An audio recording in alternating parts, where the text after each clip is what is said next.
अस्सलाम वालेकुम नाज़रीन, ऐसी और वीडियोस देखने के लिए हमारे YouTube channel Al Kabir TV HD को सब्सक्राइब जरूर करें और घंटी के बटन को दबाना ना भूलें ताकि हमारी वीडियो सबसे पहले आप तक पहुंच सके। शुक्रिया।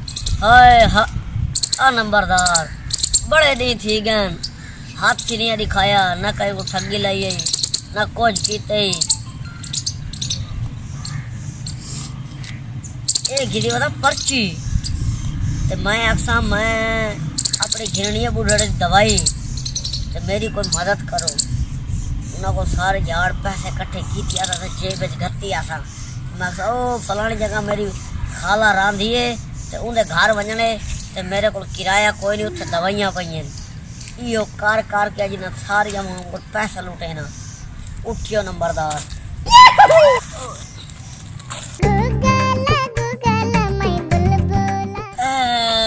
ए बंदा आंदा पी एक वाज आधा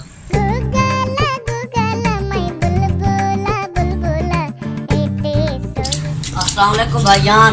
वालेकुम सलाम। क्या हाल है भाईजान? ठीक ठाक। तबीयत से ठीक है? शुक्र है अल्लाह का। भाईजान मेरी वालदा की बड़ी तबीयत खराब। अच्छा।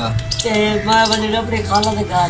अच्छा। दवाइयां पईयां मेरी खाला के घर। अच्छा। ते मेरे को कोई पैसे चाहिए तुम्हारी मेहरबानी मेरी इमदाद कर दियो। अच्छा अच्छा इमदाद कर दियो। इथे जावणे ये 2:30 बजे जे टाटे। अच्छा चलो ठीक है मैं इमदाद करे ना टाटे वो अगर बड़ा कोई दे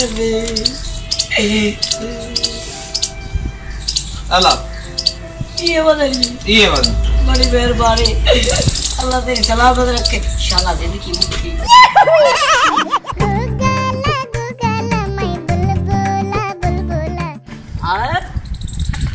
हाय हाय ए लापे चीड़ी ते शाम को और चिड़ी छक्का खेलता है नला ए मूजी वगे आंदा है ये कोई छिले ना। अस्सलाम वालेकुम भाईजान। वालेकुम अस्सलाम। भाईजान क्या हाल है? तबीयत ठीक है? भाईजान मेरी माँ की बड़ी तबीयत खराब है मेरी खाला के घर पे दवाइयां ते वो चावल वजने मेरे को किराया कोई नहीं तुम्हारी मेहरबानी मेरी मदद करो। किथे जावना जी? ये पता लिखो है ओ मावा तो ठंडिया चावा पैसे चाहिए ने ये 200 रुपया लगते किराया मेरा भी रहा। चलो जिन्ने हम दे देना। बड़ी मेहरबानी अल्लाह तेरे दुआ दे दी दुआ जावना कर किथे? टाटेपुर। ठीक है बड़ी मेहरबानी ठीक है बड़ी मेहरबानी ये बंदा को चंगा सो दिता सी।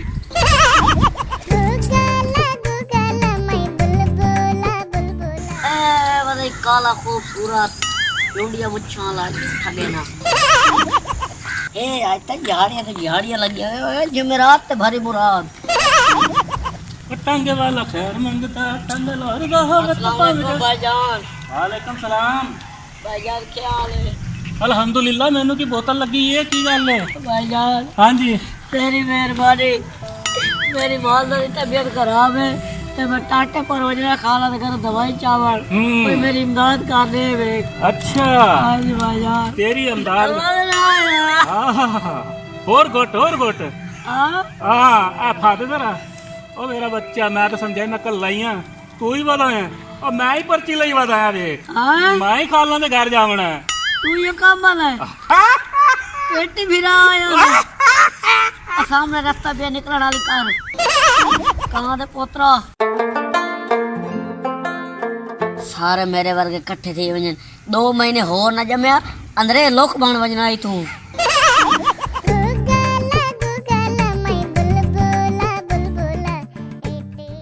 अस्सलाम वालेकुम भाईजान। वालेकुम सलाम। क्या हाल है भाईजान? शुक्र है अल्लाह पाक दा। तुसी सुनाओ जी।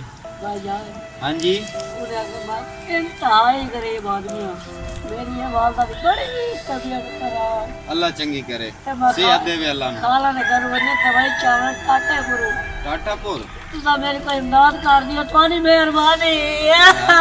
परेशान ना हो एक ही शय ए वो रास्ता लिखा होया जी। अच्छा ए एड्रेस से एड्रेस यार बंदा बहुत दुखी लग रहा है। लगी इमे मालूम होंदा है अम्मा दे आखिर क्यारे ने पानी आ न पे ना कोई 1000 तो ले बना खुला नहीं बना हां ले लगता है नंबरदार 5000 का नोट दे हुई बंदा बहुत चबली जनाब ओ भाईजान ये ने ये बिल्कुल ही है यार गाल पता है के हाँ मैं हाँ अनपढ़ जी बंदा अच्छा अच्छा हैं ये जेड़ा तू पता लिखी वदा है ना हाँ मैनू बिल्कुल एदी समझ नहीं आंदी क्योंकि मैं अनपढ़ हाँ ओ वे तो पे सामने दुकान खली हाँ वो दुकानदार है पढ़े होया अच्छा एड्रेस ओदे कोल पढ़ा के दे वाग जा मेरे भरा शाबाश अच्छा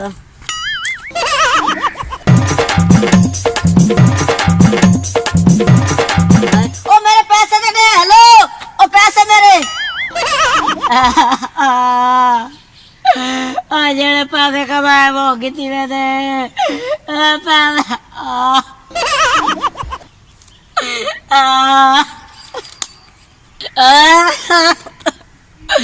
ओ सियाने सच्चा दिन चोरां नूं मोर पाने अगे सुन दे आते आज हकीकत दे चोरां नूं पै देन मोर। अस्सलाम वालेकुम नाज़रीन मैं आपका भाई नंबरदार ए मेरा चैनल तुसा वीडियो देख ही गिडियो सी ए वीडियो दा मकसद ए है तुहानू समझाउण वास्ते असा बनाईए क्योंकि देखो मैं अपनी मां दा बहाना बना के सारे को पैसे छिकी आया एंड ते के मेरे को ही एक ऐसा डोरा छेक गई ते ए तुहानू समझाने पाया किसे दा हक ना खादा करो बल्कि जेड़ा मददगार है को पैसे दिते करो ऐसा फनी क्लिप बनाए तो समझावन कीते नाले गाले ना भी वो सियाने आते ने भी जैसी करनी वैसी भरनी कोई काम ही कीता करो उन पहले परखिया करो भी ये हकीकत है या एवं कोई फ्रॉड तो नहीं हो रहा आजकल मुआशरा ऐसा है कि ज्यादातर फ्रॉड हो रहे हैं लेकिन फ्रॉडियां तो बच्चो हकदार नो हक देना चाहिए ठीक है ना नंबरदार बिल्कुल देना अल चाहिए कबीर टीवी याद रखना है